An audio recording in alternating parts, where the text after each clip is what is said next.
Probably the closest comparison in the first-party world to delay and completion coverage would be your typical business interruption coverage that would be available under a more traditional first-party policy. So again, in the first-party arena, at least in the traditional first-party policy arena, when you have physical damage to a building, the insured could also suffer some economic harm because of that damage. If the property is damaged and rendered inoperable, the insured might suffer lost income or some increased expenses of operating its business as a result of the damage, and those types of economic harms would be covered under the business interruption type of coverage, but typically would not be covered and might actually be expressly excluded under the property damage side. And the same holds true in the builder's risk arena, where these economic losses are excluded unless expressly covered by the policy through endorsement. And the most common types of harms that you could provide coverage for when it comes to delay and completion type scenario would be, for example, lost rents or lost income, increased costs or expenses that are associated with the project that could flow from the delay and completion. So if, for example, the developer or the owner of a project is building a hotel, and the hotel might have some retail space on the lower levels and it would have traditional hotel rooms on the upper levels, well, a delay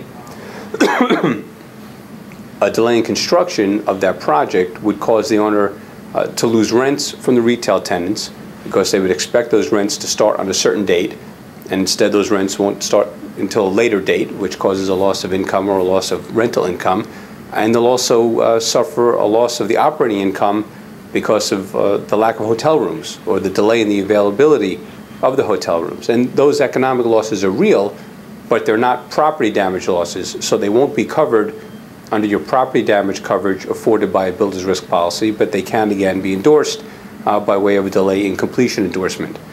There's also the harms that one could suffer because of the amount of time or the duration of the construction project itself. So aside from a delay in earning income, the insured will also have increased costs, because each day that that project is in operation, the insured, the owner, the developer, is incurring costs of running that project. There are going to be administrative costs, there are going to be interest costs related to the borrowings that are used to fund that project, and a whole host of other costs. And the builder's risk policies typically are very, very specific in the types of losses that they will provide coverage for. It's usually a scheduled listing that basically says if you have a delay, we will cover these specific types of increased costs or these specific types of losses depending on the length of the delay. And what's important to remember is that these items would not be covered as property damage, and these items also will not be covered even under a delay in completion endorsement unless they're specifically enumerated as being covered. So unlike an all-risk policy, a delay in completion endorsement is more like a schedule type of coverage where it doesn't cover everything unless excluded, but it only covers certain things and nothing else unless specifically listed.